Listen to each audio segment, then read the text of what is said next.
Friends, मायध्वजामध्ये आज आपण बोलणार आहोत बाळानी ढेकर घ्यायची का, बाळाला ढेकर द्यायला कधीपर्यंत घ्यायचं आहे आणि बाळानी कधीपर्यंत ढेकर देणं महत्त्वाचं आहे, किती दिवस हे रुटीन केलं पाहिजे, जर बाळानी ढेकर घेतलीच नाही तर काही प्रॉब्लेम होतो का. चला पुढे जाऊयात. पहिली आणि सर्वात महत्त्वाची गोष्ट, बाळ रडताना हवा आतमध्ये घेतं, बाळ दूध पिताना हवा आतमध्ये घेतं, बाटलीने किंवा ब्रेस्टवरती कोणत्याही अँगलने बाळाने दूध पिलं तरी बाळ हवा आतमध्ये घेतं, बाळ जेव्हा झोपतं आणि तेव्हा तोंड उघडं करतं तेव्हाही बाळ हवेला आतमध्ये घेतं. ती जी हवा बाळ आतमध्ये घेतं आहे ती पोटाच्या आतमध्ये ट्रॅप होतं. पुढची महत्त्वाची गोष्ट जी तुम्हाला माहिती असलं पाहिजे की आईने काही विचित्र खाल्ल्यामुळे बाळाला गॅसेस होतात का. आपण कोणतीही गोष्ट जी खातो ती खाल्ल्यानंतर डायजेस्ट होताना बॉडीमध्ये काही गॅसेस रिलीज होतात. ते गॅसेस मोठ्यांमध्ये पण आणि बाळांमध्ये पण बाहेर निघण्यासाठी त्याचा मार्ग शोधून बाहेर निघतात. त्यामुळे मी खूप स्ट्रेस आणि टेन्शनमध्ये येऊन त्याला कोणताही फरक पडणार नाही. आता काही महत्त्वाच्या गोष्टी आपण बेबी बर्पिंगच्या बारेमध्ये जाणून घेऊयात. बाळाला ढेकर देणं हा बाळाच्या रुटीनचा एक खूप महत्त्वाचा भाग आहे.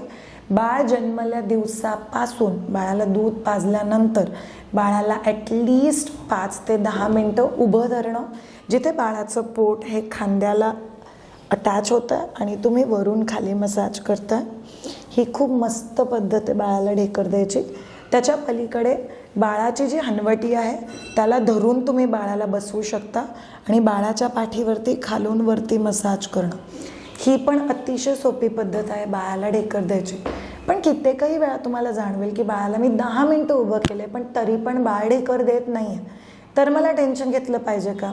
फर्स्ट ऑफ ऑल, अमेरिकेमध्ये एका सायंटिस्टने रिसर्च केला होता आणि जे म्हणतात की डोंट वरी, माणूस हा स्वतःचे मार्ग स्वतः शोधतो. आपलं बाळ हे माणसाचं बाळ आहे. जर एअर ट्रॅप झाली तर बाळ स्वतःहून एअरला बाहेर निघायचं कसं आणि काढायचं कसं हे बाळ स्वतः शोधून घेईल.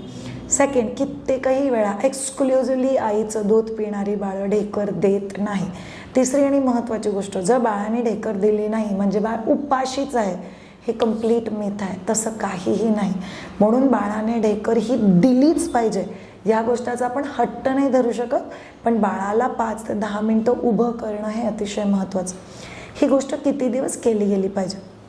फर्स्ट ऑफ ऑल लक्षात घ्या, जी बाळं ढेकर देत नाही ती बाळं कित्येकही वेळा फाट किंवा खालून एअर पास करतात बऱ्यापैकी वेळेला. दुसरी महत्त्वाची गोष्ट, जी बाळं ढेकर देत नाही ती त्या बाळांमध्ये उलटीचं प्रमाण किंवा स्पिटअपचं प्रमाण हे जास्त असतं.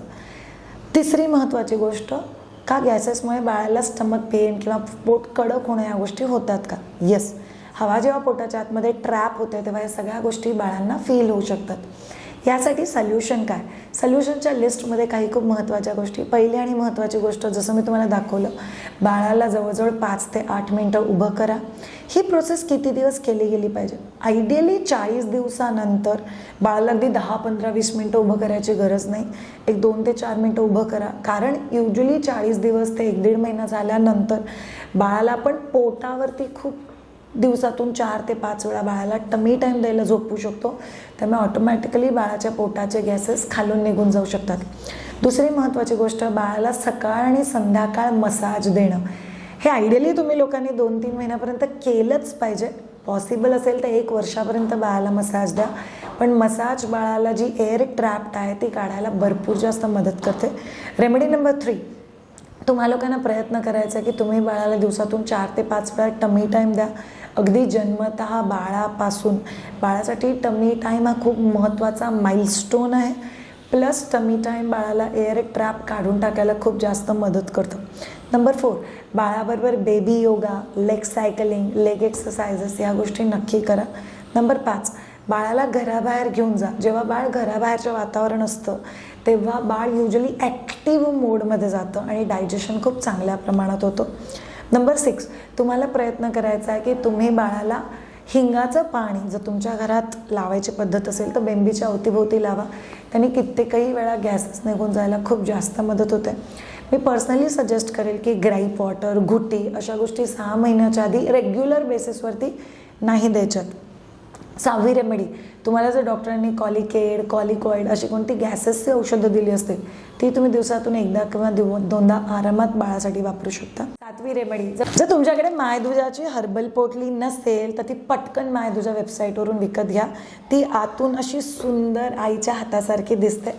तर तुम्हा लोकांना ही तुम्ही गरम तव्यावरती घासू शकता, तुम्ही मायक्रोवेव्हमध्ये गरम करून बाळाचं छाती शेकायला, पोट शेकायला, बाळाचं डोकं शेकायला 100% यूज करू शकता. या प्रोडक्टनी बाळाला गॅसेस रिलीज व्हायला खूप जास्त मदत होते. तसंच मायदुजाच्या प्रोडक्ट लिस्टपैकी अजून एक प्रोडक्ट आहे मायदुजा टमी रोल ऑन. ओवा, बडीशेप, सुंठ ज्या गोष्टी आपल्याकडे कल्चरली वापरल्या जातात बाळाची पोटदुखी कमी करण्यासाठी, हेच ह्याच्यात टाकलेलं आहे. आणि ह्याला तुम्ही रोल ऑनसारखं बाळाच्या बेंबीच्या भोवती जर रोल ऑन केलं तर बाळाला गॅसेस रिलीज करायला खूप जास्त मदत होते. आणि रेमेडी नंबर 10, रिलॅक्स राहा. तुम्हाला माहिती आहे बाळाचं इंटेस्टाईन हे डेव्हलप होत आहे. प्रत्येक वेळेस बाळाला गॅसेस झाले म्हणजे हे तुमच्याचमुळे झाले असं नसतं.